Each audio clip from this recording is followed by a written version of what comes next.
Pues vamos a ir a la palabra del Señor, que la palabra de Dios nos instruya en esta hora. En este año hemos hecho el propósito de, más que experimentar la religión, más que decir que somos cristianos, lo que queremos es que Cristo sea en nosotros. Y a veces nos cuesta trabajo. Déjeme leerle las palabras de nuestro Señor Jesús y a ver si nos ayudan a poder meditar si estamos en Él y si Él está en nosotros. A veces decimos que sí, decimos sí, Dios está conmigo, sí, yo creo en Dios, sí, ok, qué bueno, que la fe fortalezca su espíritu, pero el Señor Jesús dejó instrucciones claras y nos dejó palabras que no, miren, a veces pensamos que las palabras del Señor Jesús son regaños, son reglas.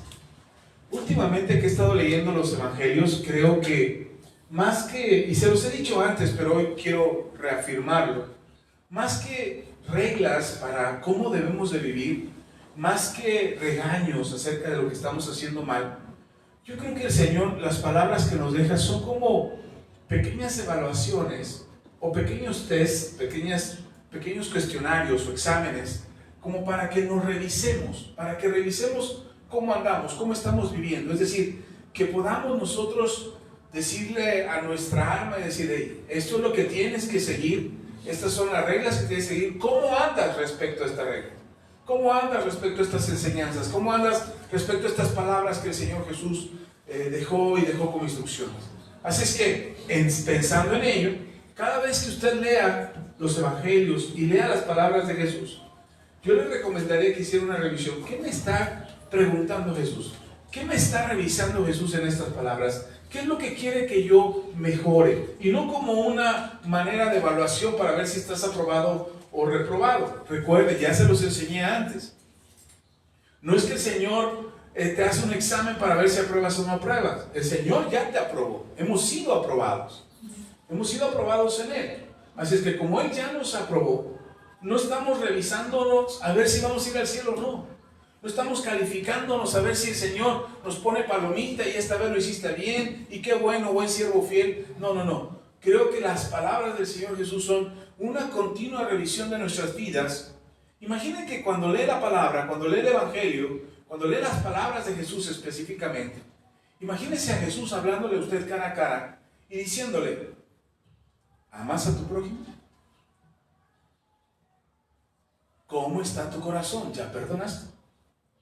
¿O sigues guardando rencor? ¿Cómo te sientes hoy? ¿Recuerdas que eres mi hijo? ¿Recuerdas que tienes que buscarme en oración? ¿Recuerdas que tienes que creer y que todo lo que pidas creyendo lo recibirás?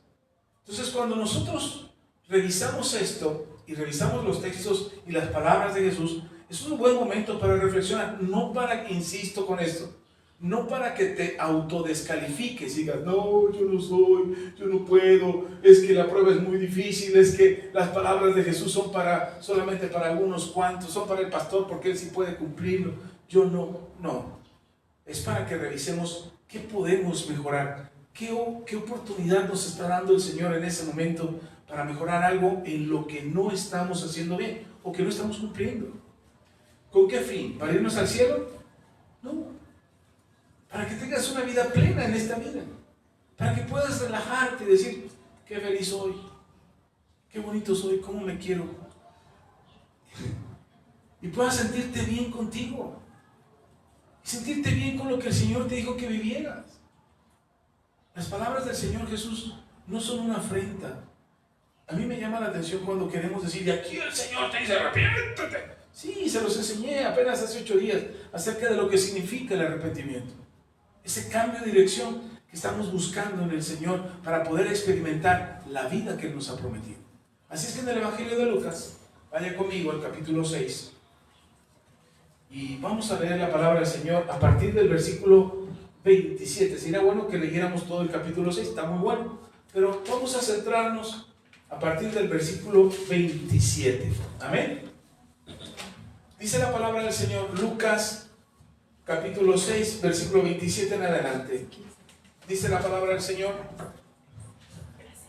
pero vosotros Pero a vosotros los que oís os digo. ¿A quiénes les está hablando? ¿A quiénes? A los que oís. Ah, pero se lo dijo hace 2000 años. No. ¿Quién está oyendo ahorita? Nosotros. Diga yo. Y porque si decimos nosotros, unos se hacen como que les hablan por otro lado y no. ¿Pero quién nos está hablando? A mí.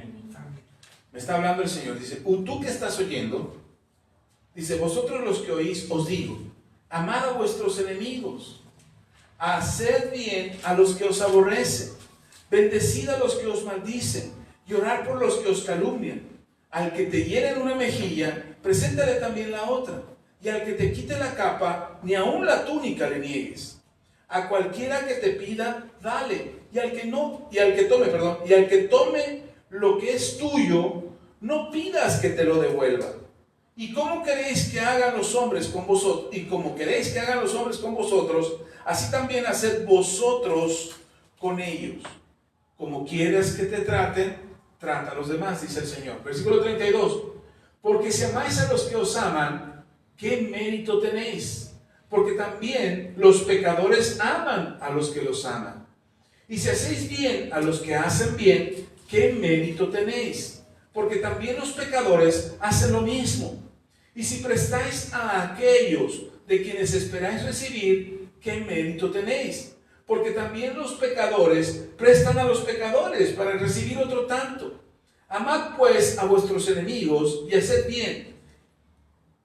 Y prestad, no esperando de ello nada, y será vuestro galardón grande, y seréis hijos del Altísimo, porque Él es benigno para con los ingratos y malos. Sed pues misericordiosos, como también vuestro Padre es misericordioso. Híjole, y el Señor que me da una lección este fin de semana. Y yo dije, ay, qué bonita palabra para hablarle a los hermanos y darles una buena regañada. Ahora sí les va a llover hasta por debajo de las orejas. Y que me llueve a mí. Resulta que el viernes por la noche dejé estacionado el carro abajo del lugar donde lo estaciono. Y que me dan un cheque a la camioneta, que le pegan. Híjole, no me di cuenta hasta el otro día, al mediodía. La verdad es que no me había acercado al carro, hasta el otro día, al mediodía, me di cuenta de que me duele hasta el hígado. Y entonces yo empecé a pensar, no, seguramente fue la vecina de enfrente, o seguramente fue el vecino de al lado, y ahorita les voy a ir a ver, voy a revisar sus carros, a ver dónde está el golpe que le dieron al mío, y ahí le estoy diciendo así, no, fue fulano, y ahí ando haciéndole al detective para ver quién me iba a pagar el golpe. Y entonces el Señor me recordó, a través de mi esposa, mi amable esposa, que siempre me recuerda las cosas que el Señor me habla, que me dice mi esposa, ¿no será que te pegó? No, dice, ¿te acuerdas que le pegaste a la vecina de enfrente en su carro? Y a lo mejor no te va a decir porque ella te perdonó el golpe. Y que me acuerdo, que me eché para atrás en la camioneta y le di un llegue al carro de la vecina. Pero la vecina estaba ahí, entonces pues yo de por sí me bajé. Ya le había pegado una vez a un carrito viejito que ellos tenían, un Volkswagen. Y cuando les pegué me bajé, o sea, le di, no estaban ellos. Y al otro día, ese día cuando llegaron en la tarde, les dijo, oiga, le pegué a su carro, mire, aquí está el golpe. Le di con mi Suru y mire, pues, su carro ya está viejito. Y dice, pues me dice cuánto es. Y en ese entonces me dice el señor, el dueño del carro, su esposo de la vecina, me dice, pues sí, yo creo que este golpe le va a salir caro. Le digo, pues dime cuánto es. Y ya que le habla a su ojalatero y que le dice, pues te sale como 200 pesos. Y le pagué los 200 pesos en ese entonces. Y le digo, y si es más, pues me dices, ¿no? Y ya en eso quedamos. La siguiente vez que le pegué a su carro, ya no era ese bochito viejito, era un carro más nuevo. Y que le pego, y que le sumí, le hice como si hubiera sido un balazo al carro. Y entonces me bajé y ya estaba la vecina. Le digo, oiga vecina, pero su carro estaba fallando mucho. Le fallaba todo, se le paraba cada rato, la dejaba botada quién sabe dónde. Le digo, oiga, le pega a su carro. Le digo, una rayita más al tigre, ¿no? Porque su carro le estaba dando la... Dice, ay, sí, este carro, puro problema. Le digo, oiga, pues dígame cuánto es. Y ya se asoma y dice, no, pues si abre la puerta, si cierra, no, ya no se preocupe. Le digo, no, me dices cualquier cosa, me dices y y ya nos arreglamos. ¿Cuánto te van a cobrar? Dice, no, no se preocupe. Le digo, pero no te preocupes, le digo, con este golpe ya se te va a dejar de dar lata ese carro y ahora puras bendiciones. Eso fue lo que le dije. Y entonces, a las 2 semanas más o menos, cuando veo ya estaba termina el año y se compra una camioneta. Pues no sé si sea nueva, pero bonita la camioneta. Modelo reciente, dejó el carro viejo que le daba tanta lata y se compró una camioneta más bonita. Y le digo a mi esposa, ya ves, la bendije y se le acabaron los problemas. Ya cambió de carro. Bueno, pues de ella estaba pensando mal. Que ella fue la que me había pegado, se había echado un reversazo y le había dado un llegue a mi carro. Y ahí ando pensando, cuando mi esposa me dice, ¿no será porque te perdonó el golpe pasado que ahorita no te va a decir? Y que me acuerdo. Si ella me dijo que no era nada, ¿por qué yo estoy pensando quién me va a pagar? Si ella me dijo que no había problema, ¿por qué yo estoy buscando a quién culpar? Y todavía en mi corazón estaba el sentimiento de que, pues ojalá venga y me diga. Todavía le digo a mi hermana, pues si no me viene a decir hoy lo que le hizo a mi carro, yo le voy a reclamar. Pero ya lo dije bromeando, porque ya Dios estaba tratando conmigo. Mi esposa me dice ayer, pues ni modo, ya veremos cómo sacamos el golpe. No importa lo que cueste, ¿cómo me dijiste? No importa lo que cueste, no importa cuánto sea, ya le veremos cómo le sacamos el golpe. Y el Señor, preparando este mensaje, me recordó eso. Cuando yo estaba leyendo el pasaje, me recordó que muchas veces, ahora, esto es algo material, y uno puede decir, ay sí, pastor, pues es algo material, pero ¿cuántas veces no guardamos resentimiento o rencor acerca de lo que nos hacen mal? Ahora, lleve ese sentir de cómo nos sentimos cuando nos tratan mal, que guardamos resentimiento, que no podemos perdonar, lleve eso a nuestra vida espiritual. De pronto, en nuestra vida espiritual, estamos hablando de ser más como Cristo. Y Jesús no lo está dejando fuera de la vida espiritual. Está hablando de cuestiones materiales. Está hablando de las situaciones de esta tierra, de tus relaciones con las personas. Pero esta enseñanza tiene un peso espiritual muy grande para nuestro crecimiento, para poder ser como Él. Solamente recordemos las palabras cuando Él estaba en la cruz y la gente se burlaba de Él y la gente estaba contenta porque lo habían crucificado y los soldados romanos ya lo tenían en la cruz y los del Sanedrín mirando desde abajo de la cruz, viendo cómo está crucificado y ellos pensando, lo vencimos, derrotamos a nuestro enemigo, al que nos estaba causando problemas. Y Él estando en la cruz, recibiendo todo ese rencor y todo ese odio y todo ese resentimiento, nuestro Señor Jesús en la cruz dice, perdónalos. Y no dice perdónalos porque son hijos del diablo. Perdónalos porque no tienen fe. Perdónalos porque son de otra religión. No, Él dice, perdónalos porque no saben lo que hacen. Ese ejemplo de nuestro Señor Jesús es lo que Él dice en estas palabras. Él no podría enseñar una cosa y hacer otra distinta. Él no estaba enseñando, amen al prójimo, oren por los que los maldicen o los persiguen y ustedes tengan misericordia. Si les quitan la túnica, denles también la capa, o si les quitan la capa, denles también la túnica. Y hacer todo lo contrario. A Él le quitaron la túnica. A Él le arrancaban la barba a tirones. A Él lo humillaron, lo escupieron en la cara. Y Él no decía nada. Imagínense que en el momento que le dice Pilato, si eres un rey, defiéndete. Y Jesús le dice, yo podría defenderme. Yo podría decirle a mi Padre que me defiende, que envíe ángeles para defenderme. Pero mi reino no es de este mundo. El mismo Pedro, cuando saca la espada para cortarle la oreja a Malco, el guardia del Sanedrín que había venido a arrestarlo, Jesús le dice, guarda eso. ¿No crees que si yo le pido a mi Padre 12 legiones de ángeles, no vendrían a defenderme? Miles y miles de ángeles vendrían a defenderme. ¿Tú crees que si le pido a mi Padre ahora que me defienda, no lo harían? Entonces imagínense que Jesús enseña acerca del perdón, de no guardar rencor, de amar al enemigo, de bendecir a aquellos que lo ultrajaban y Él hacer todo lo contrario. ¿Por qué le digo esto? Porque una de las cosas que nosotros batallamos espiritualmente es poder sanar nuestro corazón y sanar nuestro entendimiento y poder hacer lo que el Señor Jesús nos enseñaba. Ahora, acompáñeme, no pierda ahí No pierda ahí Lucas, vamos a regresar, pero acompáñeme al libro de Romanos.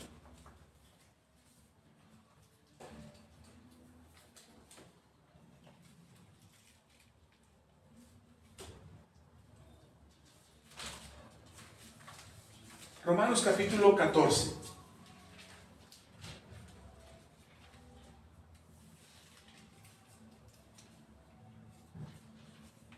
A veces nos cuesta trabajo poder poner en práctica este tipo de actitud de perdón, de restauración, de reconciliación, de amor.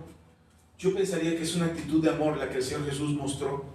Alguna vez les enseñé acerca de las leyes que nos han regido nuestra vida espiritual y nuestra vida cotidiana. Ahorita se las vuelvo a repasar para que se acuerden. Pero nos cuesta trabajo vivir en este mandamiento de amor que el Señor Jesús nos da, porque lamentablemente donde deberíamos de recibir amor no lo hemos recibido. Donde deberíamos de ser impregnados, bañados, educados, formados con amor, no lo hemos recibido. Y no me estoy refiriendo solamente a tu casa, a tu hogar, tu relación con tus padres.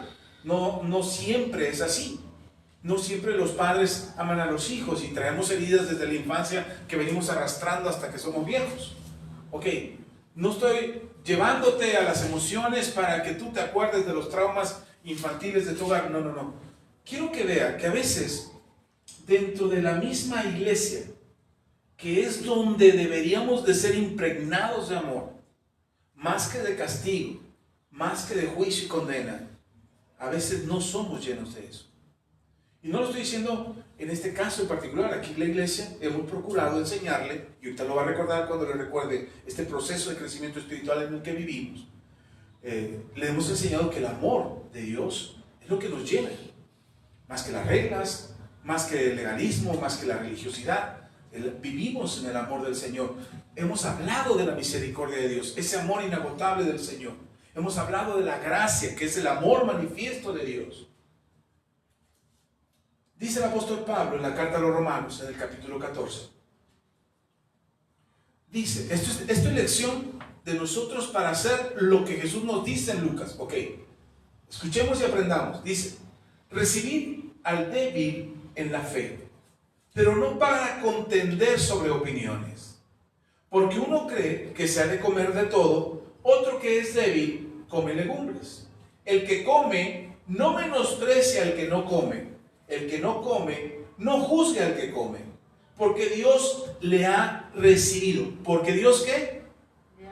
Le ha recibido. ¿Quién es el que recibe a cada hermano en la iglesia?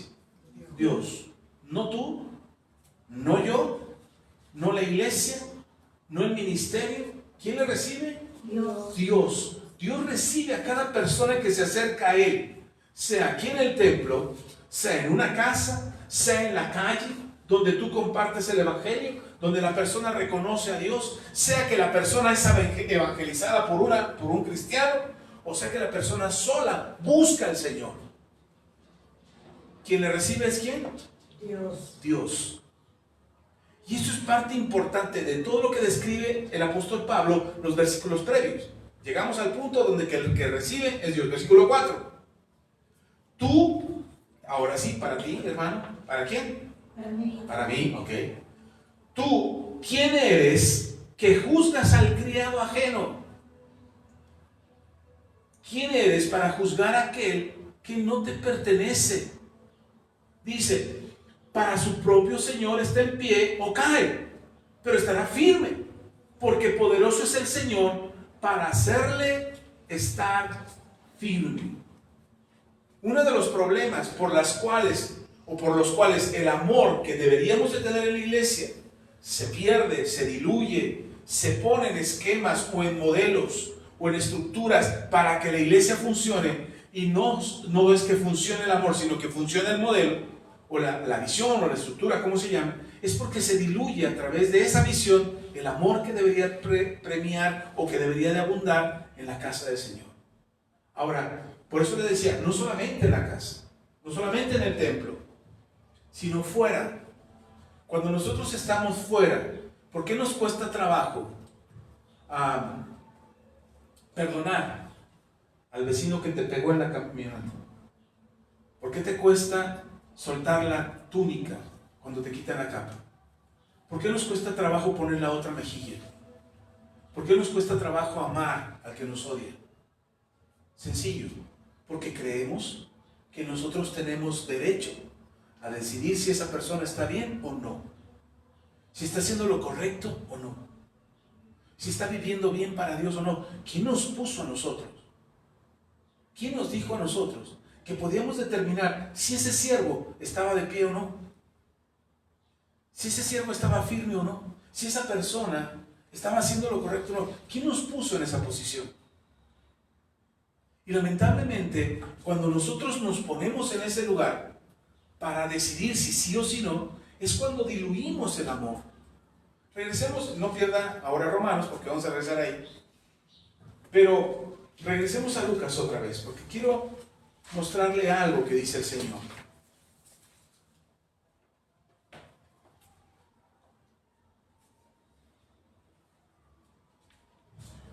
Dice, el Señor hace una comparación, dice, ¿para qué amas al que te ama? O sea, ¿qué mérito tiene?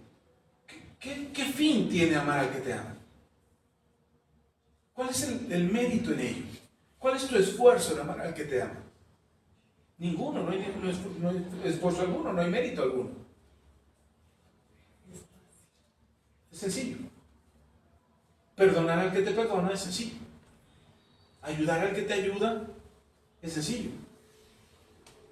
Uno de los ejemplos que da el Señor Jesús dice, cuando hagas una fiesta, no invites a aquel que te puede invitar a su fiesta.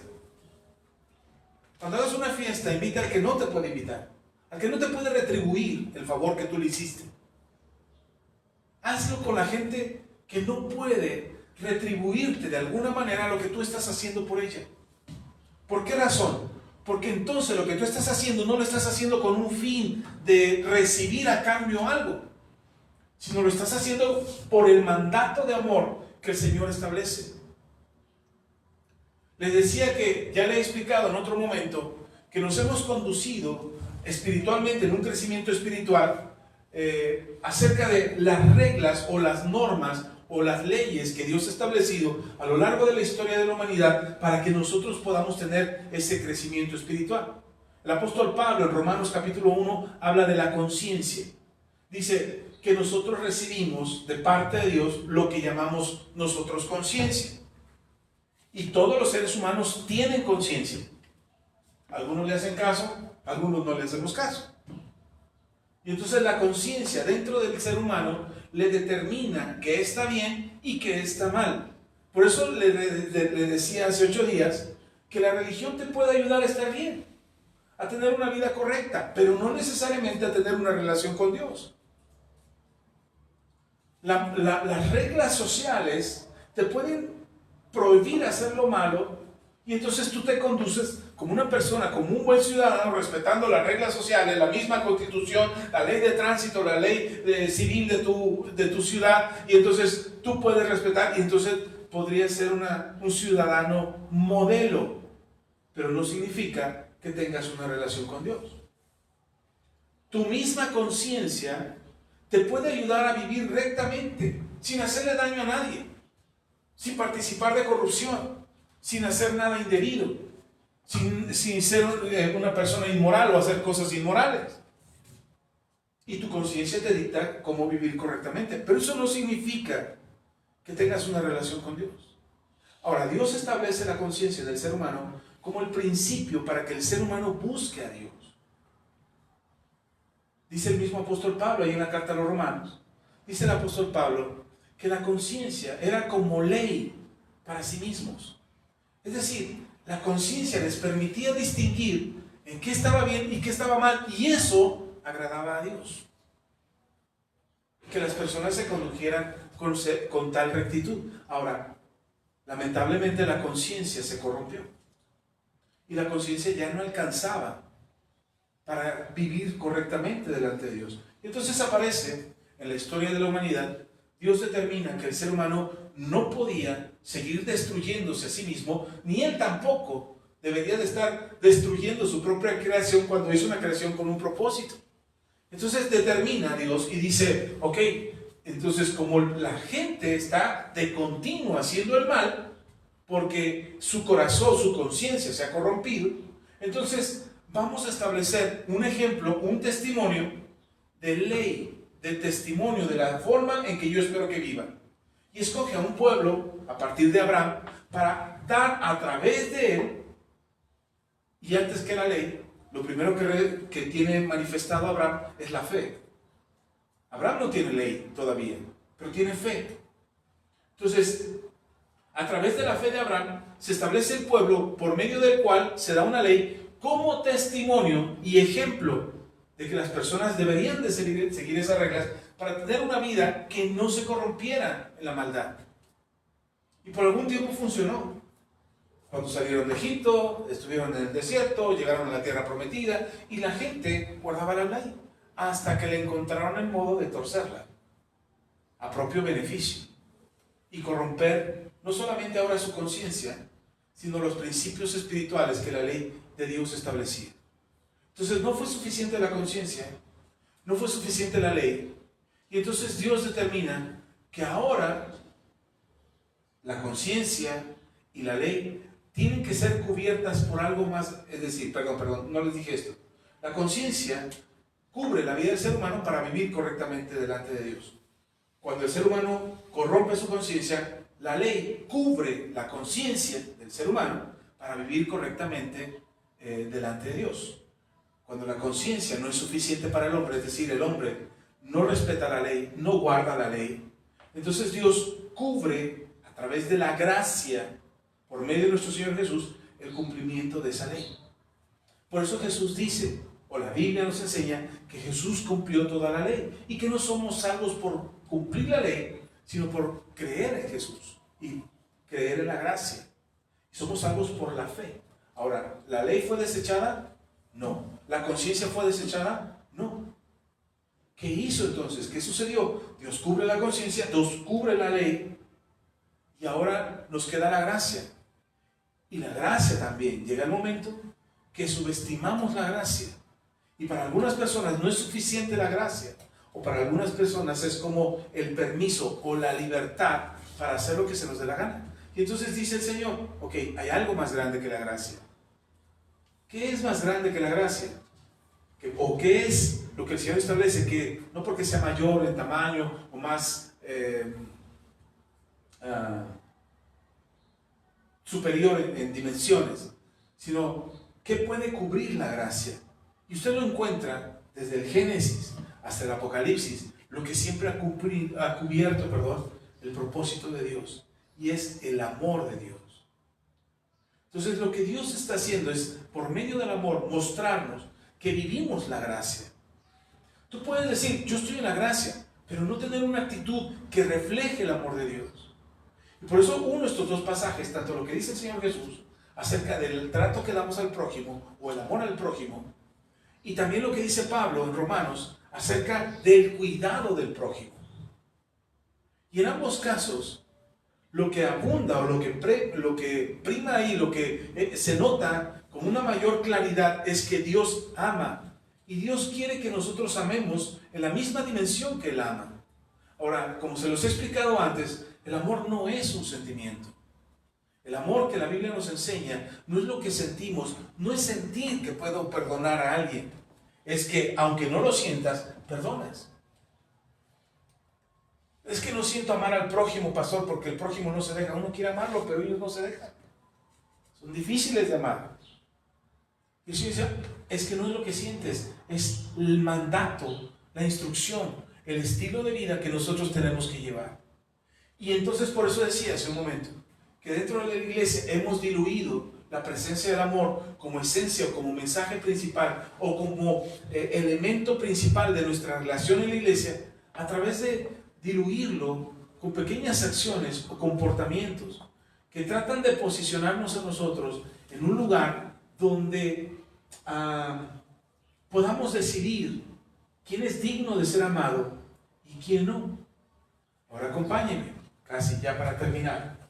Vamos a la primera carta del apóstol Juan, casi al final de su Biblia, antes del Apocalipsis. Primera de Juan.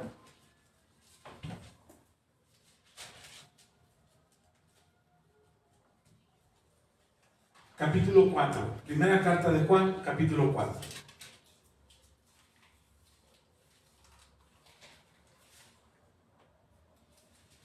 Ok, ¿ya está ahí? Dice, vamos a leer el versículo 7. Amados, amémonos unos a otros, porque el amor es de Dios. ¿De quién es el amor? Amén. Dice, todo aquel que ama es nacido de Dios y conoce a Dios. Amén. Hasta ahí, ahorita vamos a seguir leyendo ese pasaje. Pero primero déjenme desglosar esto. Primero dice, amados, amémonos unos a otros porque el amor es de Dios. Dice otra versión, porque el amor viene de Dios. Por eso creo que el camino más excelente por el cual el Señor nos quiere llevar para estar en Cristo no es solamente la conciencia. No descarto la capacidad de la conciencia. No es solo la ley. No digo que la ley no importa. No es solamente la gracia. No digo que la gracia, pues ya qué bonito que tenemos la gracia y ya somos salvos y ya. No, creo que el amor cubre todo eso. Creo que el amor de Dios cubre la conciencia, la ley. La ley no fue dada como mandamientos de castigo, sino como una muestra de amor de Dios. No solamente para la nación de Israel, sino para el mundo entero. Que hemos menospreciado la ley y que hemos dicho que la ley es pesada, que la ley es difícil, que la ley es legalismo. Esa es otra cosa. Pero la ley no es eso. La ley es una expresión del amor de Dios. Y cuando hablamos de la gracia, cuando dice Juan capítulo 3, versículo 16, porque de tal manera amó Dios al mundo, para que todo aquel que en él cree no se pierda, mas tenga vida eterna, no es otra cosa más que gracia. Pero no podemos entender todo eso, la conciencia, la ley, la gracia, la fe, no podemos entenderlo fuera del contexto de lo que es el amor de Dios. Y el amor, dice el apóstol Juan, el amor es de Dios. El amor es de Él, como diciendo, de ahí mana el amor. Y uno pudiera pensar, ay, qué bonito, ¿dónde puedo ir a conseguir más amor de Dios? ¿Cómo puedo experimentar el amor de Dios? Pastor, yo quiero tener ese amor para amar al prójimo, para perdonar, para no guardar resentimiento, para no ser tropiezo, para no juzgar al débil, sino fortalecerle. ¿Dónde lo consigo? ¿Cómo obtengo más amor de Dios? ¿Dónde lo venden? Acabamos de embotellar unos frasquitos de amor, por si usted quiere llevar. No lo podemos comprar. No se adquiere. Cuando dice el apóstol Juan, viene de Dios, es de Él. El amor tiene un origen y es Dios, y completa diciendo, lea conmigo, todo aquel que ama es nacido de Dios y conoce a Dios. Es decir, ¿podríamos decir que amamos al prójimo? Híjole, pastor, yo sí amo a mi familia, amo a mi esposa, amo a mis hijos, amo a mis padres, entonces sí tengo amor. Entonces, como tengo amor, conozco a Dios. No termina solamente con amar al que te ama.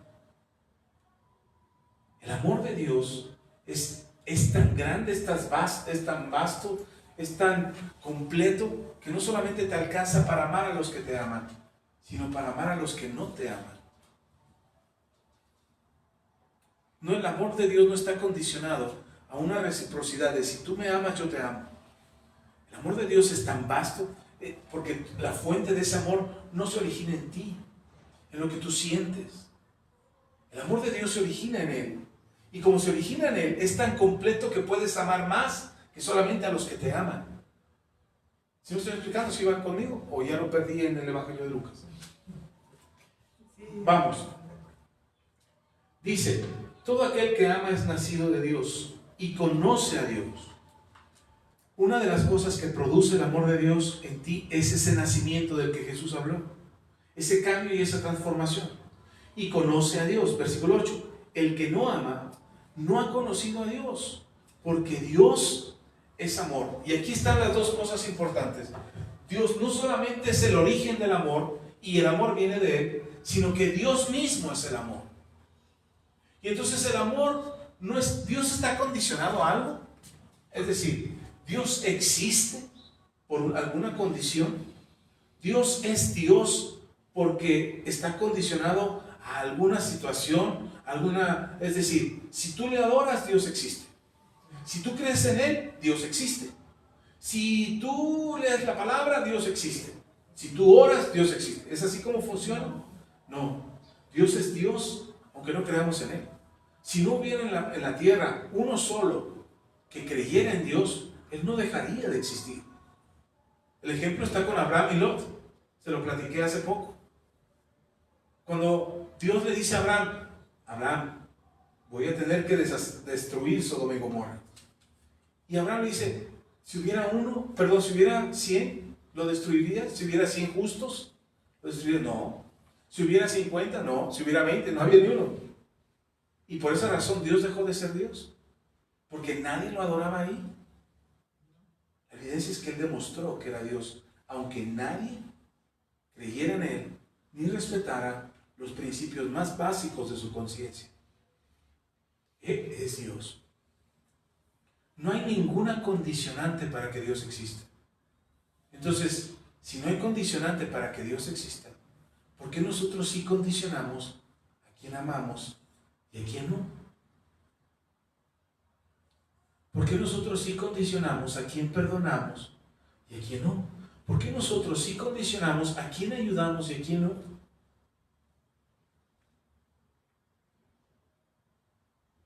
Porque hemos diluido el amor. Porque creemos que el amor está condicionado a cuánto nosotros podemos hacer para Dios. Los que amamos, conocemos a Dios. El que no ama, no conoce a Dios. Y la pregunta sería, ¿tú amas? No me conteste, porque no sé qué. ¿Tú amas? Ok. ¿Cómo amas? ¿Tu amor está condicionado? ¿Amas a los que te aman nada más? ¿O puedes amar aún si no te aman? Puedes amar al prójimo. Y amar no es estar acaramelados y apapachar, no. Amar es respetar la vida del otro. Es respetar su familia, sus bienes. ¿Han leído los 10 mandamientos? A mí no me cuadraba el hecho de que, porque empecé a ver a un neurocientífico, ¿sí? Un neurólogo, que hablaba de que el cerebro no puede procesar la palabra no. Es decir, al cerebro le cuesta trabajo procesar la palabra no. No hay para el cerebro no hay una imagen que represente el no. Yo escuchaba eso y dije, pues tiene sentido de pronto el hablar negativamente, no hagas esto, no puedo con esto, no quiero esto. De repente, en lugar de que parezca que te produce un efecto favorable, tal parece que te produce un efecto contrario.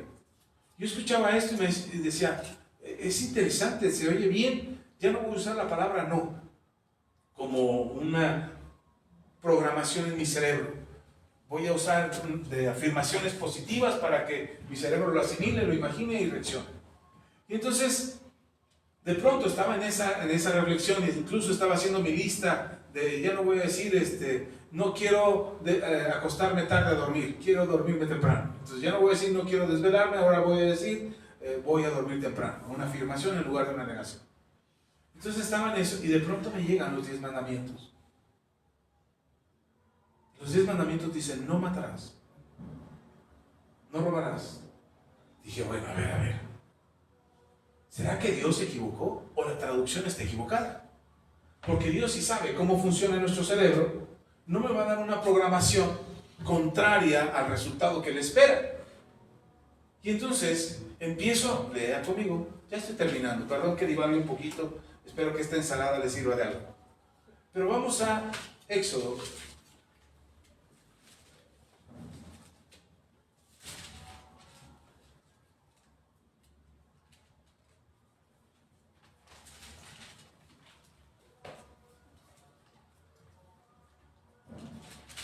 Éxodo 20, perdón, no le dije. Es el segundo libro de la Biblia.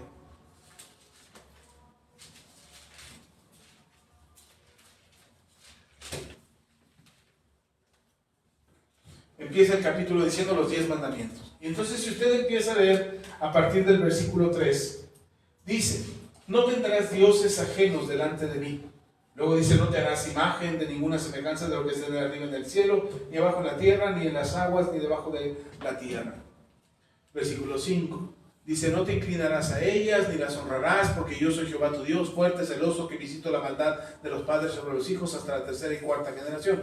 Y hago misericordia a millares, a los que me aman y guardan mis mandamientos. Luego dice el 7, no tomarás el nombre de Jehová tu Dios en vano. Luego, el versículo 8 dice, acuérdate del día de reposo para santificarlo. El 9 dice, 6 días trabajarás y harás toda tu obra, mas el séptimo día es de reposo. Me sigo saltando porque el 11, porque en 6 días hizo Jehová los cielos, la tierra y el mar, etc. Luego dice el 12, honra a tu padre y a tu madre para que tus días se alarguen en la tierra que Jehová tu Dios te da. Y aunque ya habíamos visto 3 nos antes, el versículo 3, 4 y 5, en el versículo 13 dice, no matarás, no cometerás adulterio, no hurtarás, no hablarás contra tu prójimo, falso testimonio, no codiciarás la casa de tu prójimo. Y aunque ya habíamos visto otros 3, y aquí viene y completa el Señor con otra vez otros nos, yo decía, ¿no será que Dios se equivocó aquí al usar la palabra no? ¿O será que la traducción es incorrecta y realmente en el original no dice la palabra no? Y entonces me fui a estudiar, revisar un poquito en el original, no es que tenga los escritos originales, pero sí me encontré por ahí en internet, en el hebreo de aquellos tiempos, como fue escrito, los mandamientos, y resulta que sí usa la palabra no. Y dije, caray, ¿no será que se equivocó el Señor? Si sabe cómo funciona el cerebro, ¿por qué nos dice no? Y entonces el Señor me dice, ok, pero estos nos tienen un origen. Vete al versículo 1. Y dice el versículo 1, y habló Dios todas estas palabras diciendo, versículo 2, yo soy Jehová tu Dios, que te saqué de la tierra de Egipto, de casa de servidumbre. Y entonces el Señor me hacía reflexionar que los mandamientos de Dios no son prohibiciones, sino son establecimientos. No es el castigo de que si no haces esto, entonces te voy a castigar. Sino son instrucciones de parte de Dios que se sustentan en Él, no en mí. Es decir, no es lo que yo no voy a hacer, sino es lo que Dios dice que Él es.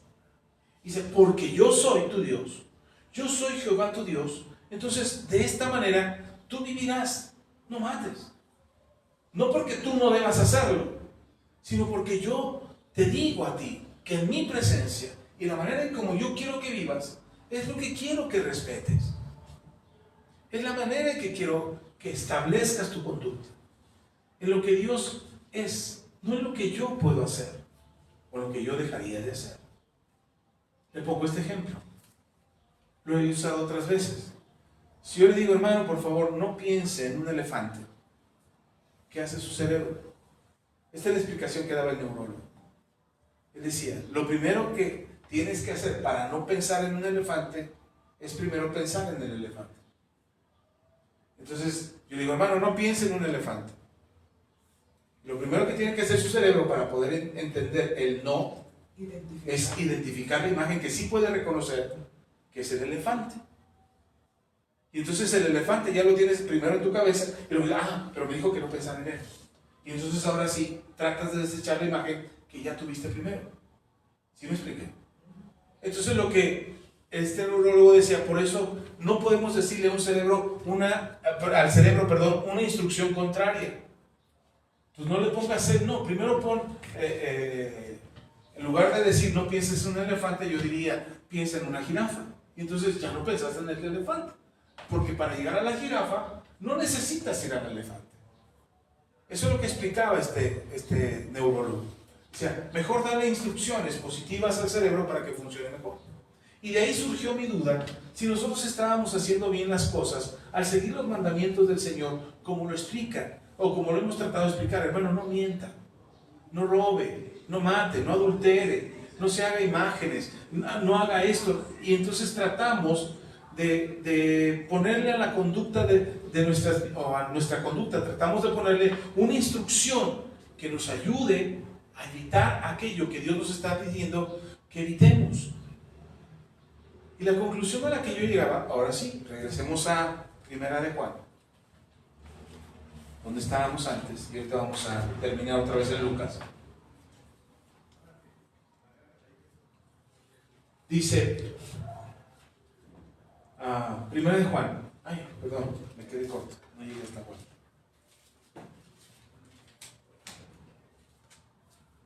Primera de Juan, capítulo 4.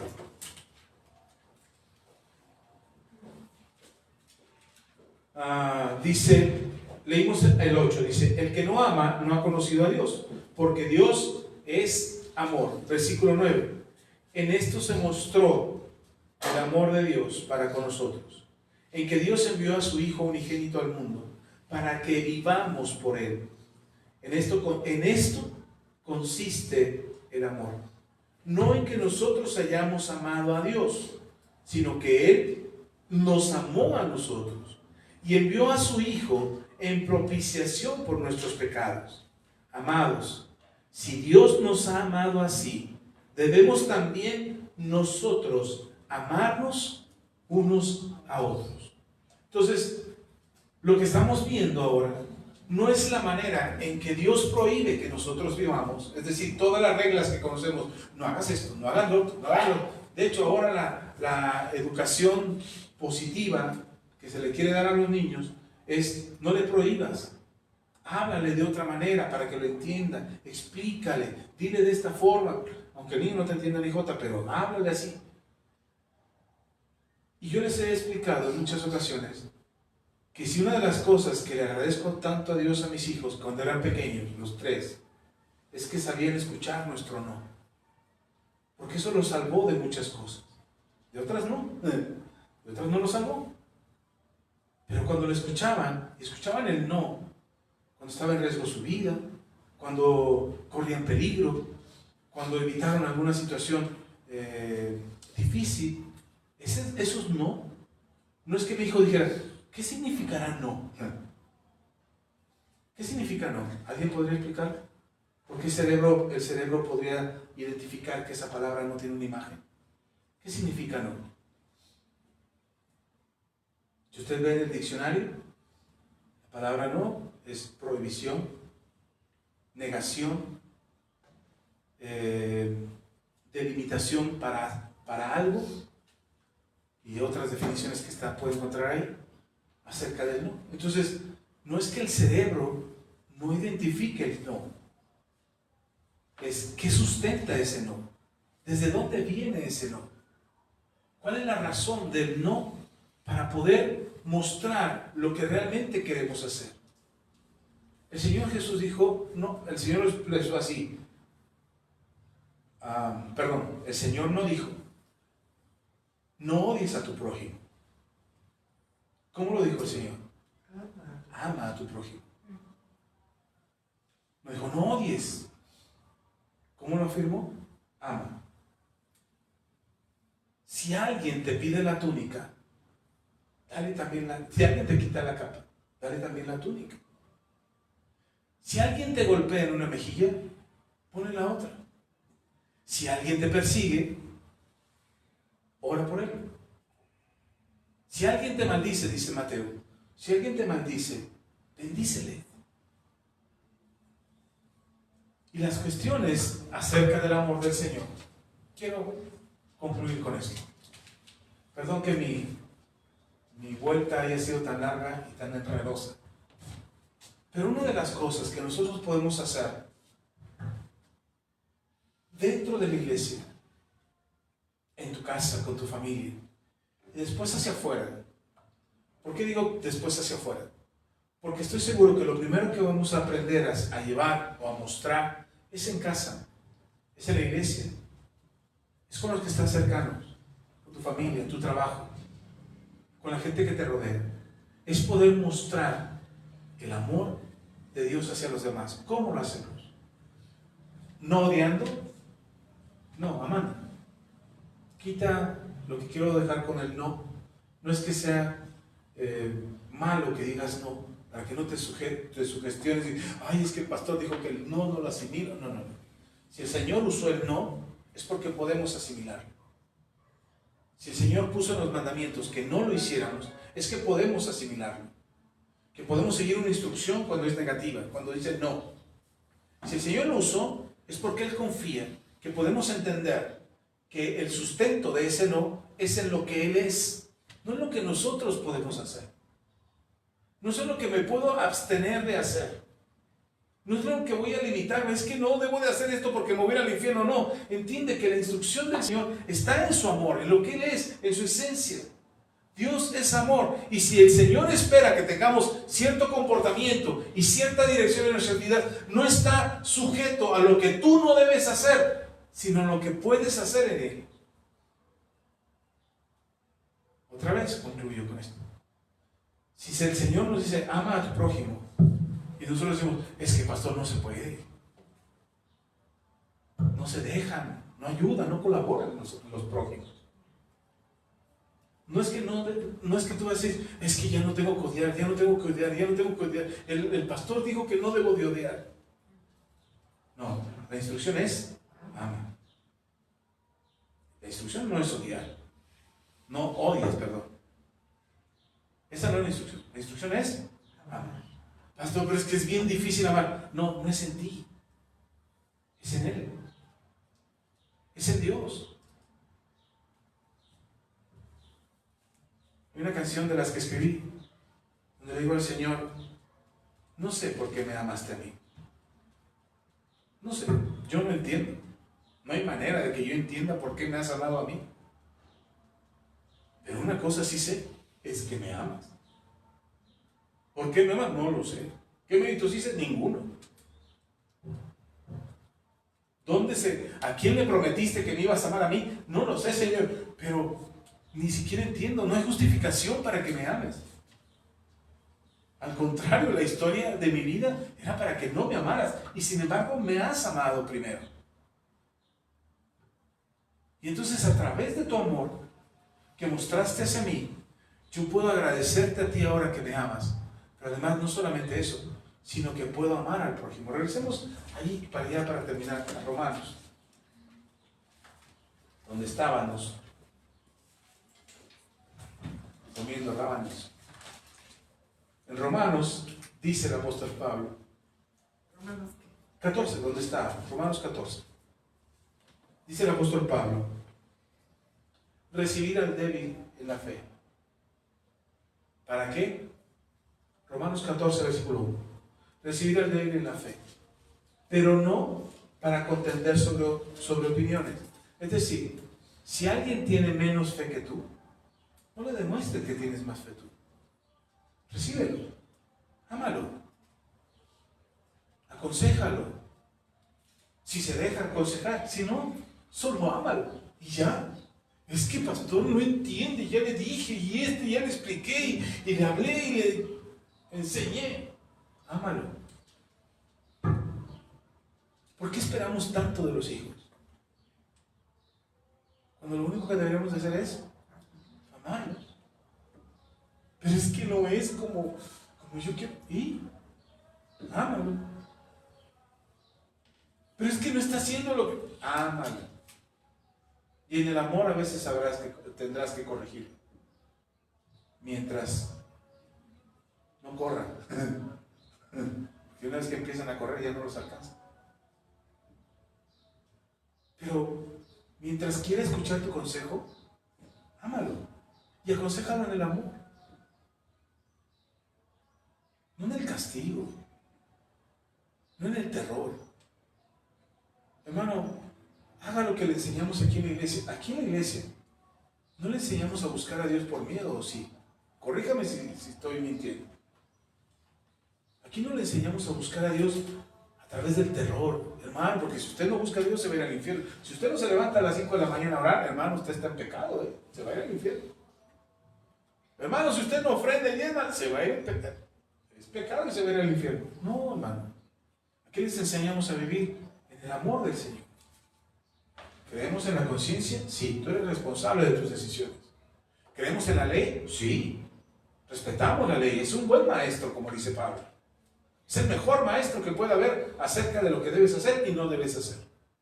No sabes qué decisión tomar, no alcanzas a conocer si lo que estás haciendo está bien o no. No sabes si echarle la basura a tu vecino es correcto o no. Lee la ley. Ahí está la instrucción. Es un buen maestro. La ley es un buen ayo, dijo el apóstol Pablo. Pero el ayo está contigo hasta que alcanzas la madurez para entender que la conciencia no te es suficiente, no puedes por tus propias obras. La ley no es suficiente, no puedes ser una persona legalista y creer que estás cumpliendo con toda la ley y creer que tus obras te salvan. Y entonces la gracia cubre eso. Entonces cuando estás en la gracia, crees y dices, ay, la gracia y el perdón de Dios y el amor de Dios, ay, eso me salva, y no importa cómo viva. No importa lo que haga. No importa de qué manera tomo mis decisiones. Porque creemos que estamos en la gracia. Pero dice el mismo apóstol Pablo en el capítulo 6. Creo que es en el 6 o en el 5, no recuerdo. No lo busqué, pero ahí está en Romanos. Siempre que le da una leída a todos Romanos. Pero dice el apóstol Pablo, ¿acaso la gracia es para que pequemos deliberadamente? Y el mismo apóstol Pablo se contesta y dice, de ninguna manera. Entonces, la conciencia la tenemos presente, la ley, estamos conscientes de la importancia que tiene la ley y de seguir el consejo de la ley. Y la gracia entendemos que nos da salvación, no para pecar deliberadamente, pero para tener una vida recta. Pero a veces nos cuesta trabajo, aún la misma gracia, poderla entender, porque la queremos entender desde lo que yo puedo hacer. Y entonces ahí es donde el amor te explica y te enseña que no es lo que tú puedes hacer, sino lo que Dios hizo por ti. Es cuánto te ha amado el Señor. Y entonces puedes ayudar al débil en la fe, no para pelearte con él. Puedes, y no te molesta que alguien coma ciertas comidas y te digas, no, eso no, porque es pecado, porque entiendes que es débil en la fe, porque por eso lo haría. Por eso haría ciertas actitudes o tendría cierto comportamiento, porque es débil en la fe. La fortaleza espiritual no es cuánto tiempo llevas en el Señor, sino la fortaleza espiritual es cuánto permites que el amor de Dios cubra tus debilidades. Y entonces no nos ponemos en una posición de juzgar, yo soy mejor cristiano que él, o yo soy mejor cristiano que ella, porque yo sí guardo los mandamientos y él no, o porque si yo sí cumplo con la iglesia, o porque si yo voy yo sí oro todos los días, yo sí leo la Biblia, entonces yo estoy cumpliendo con Dios, entonces yo sí soy más espiritual que el otro, que no lo es, que no ora, que no lee la Biblia, que todavía tiene actitudes equivocadas o comportamientos erróneos, pecados pues, para que no se ofendan. Y entonces entendemos que el amor ayuda al más débil en la fe, que el amor se manifiesta a través de mí. No dejo de hacer algo porque tenga miedo de ir al infierno, sino porque amo al prójimo. Y sé que a lo mejor él no entiende lo que yo hago, ni entiende por qué lo hago. Pero por amor a él, es que evito hacerlo, para que esa persona no se ofenda y no caiga delante de Dios. Cuido el corazón del prójimo. Ayudo al que todavía batalla espiritualmente. Lo acerco a Dios y que entienda que acercarse a Dios no es una serie de reglas de no y prohibiciones que a veces ni entendemos, sino que son instrucciones de Dios para que en el amor de Él yo pueda lograr tener la vida que Él ha prometido. ¿Sí está conmigo? Entonces somos en Cristo por lo que hacemos o por lo que Él ya hizo en nosotros. Él ya hizo en nosotros. Somos salvos por lo que nosotros logramos, por lo que Él hizo por nosotros. Somos mejores esposos, hijos, padres, trabajadores, empresarios. Somos mejores por lo que nosotros hacemos o por lo que Él hizo por nosotros. Cuando tú ves el amor de Dios obrando desde dentro de ti hacia los demás, te vas a dar cuenta que no necesitas demostrar que eres un buen empresario, que eres un buen comerciante, No necesitas demostrar que eres un buen hijo, un buen padre, una buena madre, un buen esposo. No necesitas demostrarlo, porque el amor de Dios que está dentro de ti te lleva a hacerlo. ¿Sí me expliqué? Por eso el Señor Jesús resumió toda la ley en 2 mandamientos. Él dijo: ayuna todos los días para que te vaya bien y seas de larga vida sobre la tierra. No, ¿verdad? Perdón, dijo: ora todos los días para que la gracia de Dios esté sobre ti. ¿Tampoco? Él dijo: ama a Dios con toda tu mente. ¿Qué dijo? Ama. O dijo: guarda todos los mandamientos de Dios.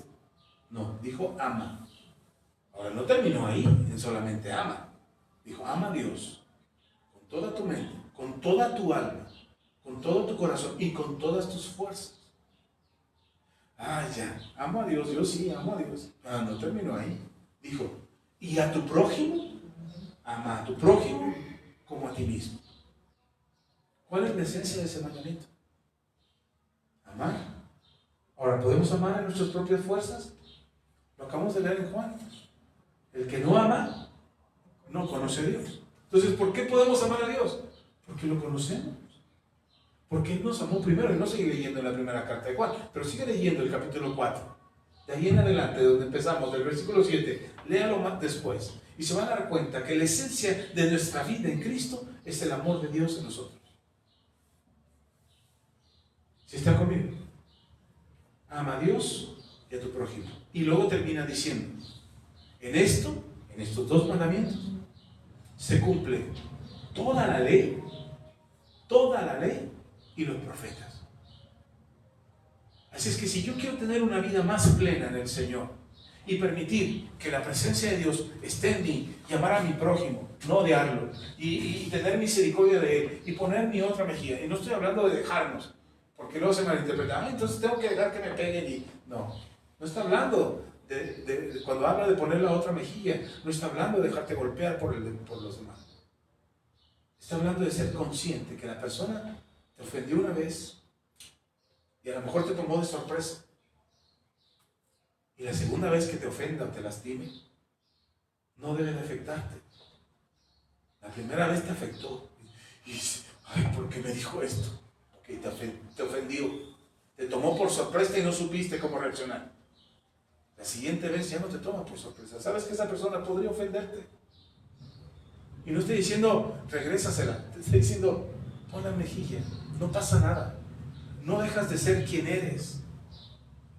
La ofensa, el insulto de alguien más a ti no te hace menos. ¿Por qué? Porque yo te amo. ¿Está conmigo? Ok, vamos a orar. Porque ya me pasé y me repasé de tiempo, pero vamos a orar. Y que el Señor sea el que nos ayude a amar. No porque a veces decimos: Señor, dame más amor. Dame más amor por el prójimo. ¿Cómo Dios podría darte más amor? ¿Cómo? ¿No fue suficiente el amor que mostró en la cruz por ti? No es suficiente, como dice Romanos capítulo 5, que estando muertos en nuestros delitos y pecados, Él nos amó. ¿Cómo más amor? Porque creemos que es por cantidad. Pero no es por cantidad, es por la persona que es amor. Y ese es Dios. Entonces, ¿quieres tener más amor por tu prójimo? ¿Qué dice Juan? El que no ama. Entonces, ¿cómo tienes más amor? Conoce a Dios. Secreto. El fin de todo este discurso es: ama a Dios. Conócelo. No te vayas con la finta de lo que te dice el pastor. Conócelo. Amén. Vamos a orar. Póngase de pie si puede hacerlo. Y vamos a decirle a Dios que queremos conocerlo más. Que a lo mejor nos falla y creemos que lo conocemos suficiente. Pero te aseguro que así como Dios renueva su misericordia y su fidelidad cada mañana, igual de esa misma forma creo que Dios tiene algo nuevo que mostrarte cada día y cada mañana, una lección nueva, un aprendizaje nuevo, un consejo nuevo, una administración nueva, una bendición nueva, algo nuevo cada día Dios tiene para ti.